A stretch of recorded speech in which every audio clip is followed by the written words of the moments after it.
हुजूर अलैहिस्सलाम दुश्मन अबू जेल यवा ورځ हर वक्त पे इतराजونه و हर वक्त पे सवालونه و दवाल कलिमा خو ویل نه یوا ورځ رااله موټی چې داسې شعر نیولې کہانی ودا واړه واړه حضور علیہ الصلوۃ والسلام تراله ورته ایتوای چې نبی اسمانو خبره کوي جنتو دوزخو خبره کوي دا وای چې ما په موټی چې چشای مولانا روم رحمت الله علیه خپل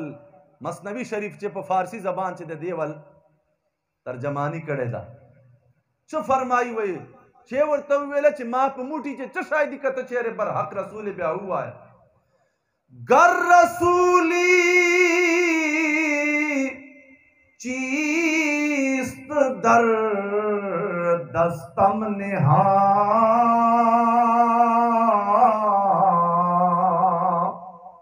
چون خبر داری ز راز آسمان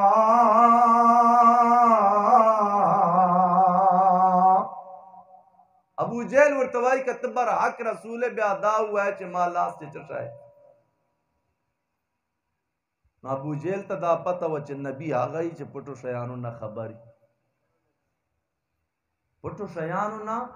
خبری چھ ہر چوک نور پیاجی نبی آگا تا ور پیاجی دائد نبوت نقشد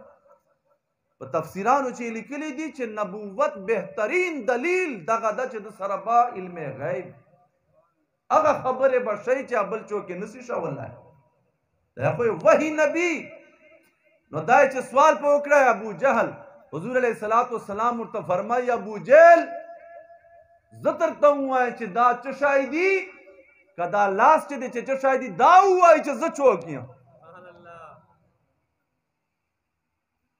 دا خدا ویلہ چا تو ہوا ہے چا دے چشائی دی حضور علیہ السلام مرتا فرمائی چا زتوجہ ورتا وکان چا لاس چا دے چشائی دی آبدا وائی چا زچو گیا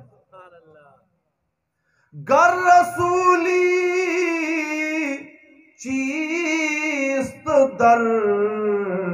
دستم نهان